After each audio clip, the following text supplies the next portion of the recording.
Hi guys, Alan from Newlands Pets and welcome to episode 15 of Ask Alan. Something we're really enjoying doing, and it's helping so much. It's helping lots of people who are watching it like you are. It's actually helping us in store as well, because some of the questions, although we've been asked them before, it's really good for us to hear them again, to research them again, to see whether there's any more that's been studied on some of them. So it's really fantastic. This is working so well for us, and I hope it's working for you. And to be honest, I know it is, because we're getting so many fantastic comments about it. So let's get to the questions.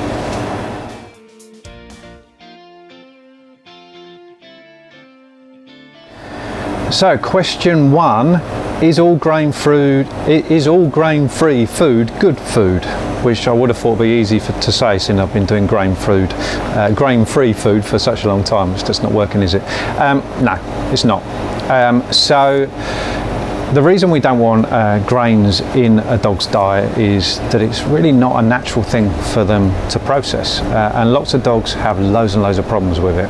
And I can say that with a lot of confidence now, because after 12 years of selling grain-free food, we've seen the difference it can make, and it really does help. But not all of it is good. One great example of it is white potato. So I'm not talking about sweet potato, I'm talking about white potato. And a tiny little bit of white potato in a kibble isn't a massive issue. It's a binding agent, and you want your kibble to stick together. So I'm talking about a very small percentage of white potato. But when you have got foods that have got 30, 40, 50, 60, even 70% white potato in them, that is just a substitute for grain, and it's not a good one.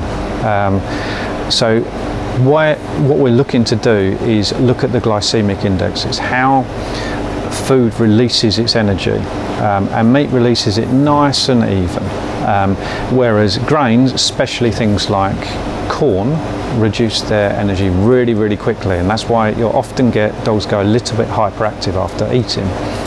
Well, white potato is just as bad. So actually, in many ways, you'd be better off with something with oats in it than you would be white potato, but still we prefer grain-free. So there's loads of foods out there, unfortunately now, that strictly speaking are grain-free, because potato is not a grain, but it's not a good substitute. So it's well worth looking at the ingredients.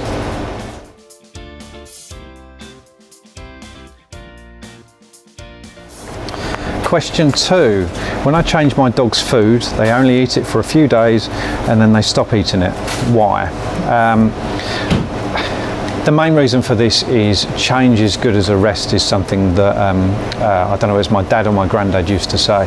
And what that means is when you change and go something to new, it always feels absolutely great, and then after a few days you get bored of it. So it's not really changing the food in this particular circumstances is probably not tackling the issue, and the issue is probably down to just having too much food for that dog, and it could be too much food combined. It could be too many treats, or it could be too many food, or combination of the both.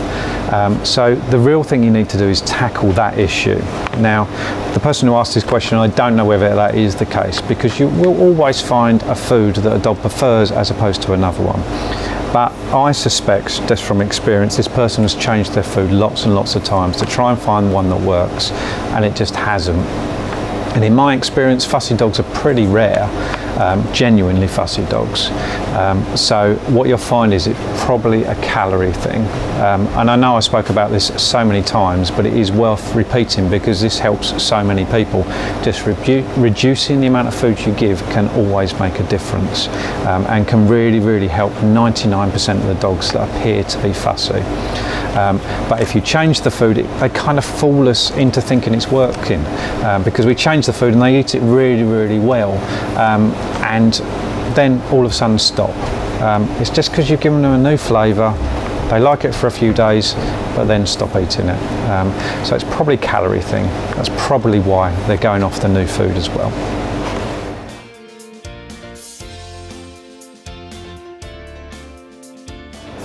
Question 3. How comes I'm getting emails from Newlands Pets? I should read through these before I read them out.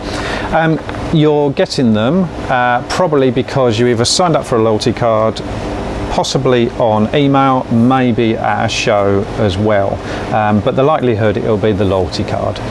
So when you fill out your loyalty card, you tick yes, I'd be happy to receive emails. Now if you're watching this and thinking I'm not getting emails from Newlands Pets, it will be one of two things: either you didn't tick it, then we're not going to send you emails, or potentially spelling mistake in the email. So if you want emails from us, and the reason you might is it's got loads of information on there, really interesting and useful information, sometimes about opening times. For example, the bank holiday August we were open, which you might not know, the email said that. It's about thank you week, plus we send offers through email as well. So if you do want emails from us, then just let us know. We can put you on the email list, but that's why you get them. It's probably down to the loyalty card, but it could be you purchased on our website as well.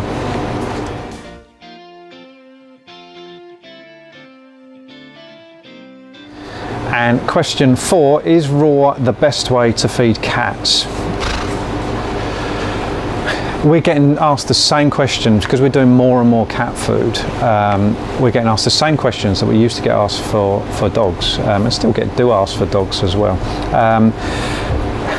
It's really, really hard to say. It could be absolutely perfect for your cat, but every cat is different, every lifestyle is different, and it might not suit you, it might not suit the cat. Raw from a nutrition standpoint and from a moisture content standpoint, which is really, really important for cats, I would say is probably the best way you could feed a cat, but it doesn't mean it's going to suit your cat. And that's why we've got other options. That's why we have kibble, that's why we have wet food, to help find the right balance for your cat. It is a fantastic way to feed a cat, and cats are obligate carnivores, basically meaning they are obliged to eat meat. They have to have meat in their diet. And raw is almost all meat. So I would say from a nutrition standpoint, it's probably the best way to feed a cat. Doesn't mean I think every cat should be fed raw. It doesn't mean I think every cat will get on with raw, but it is a pretty damn good way of feeding a cat. There's no doubt about it. And that concludes all the questions for episode 15. Thank you for all the questions. I hope I answered your question, but don't worry, if you have got a question, send it in, we can get to it. And yeah, send your questions in, we love answering them. See you soon.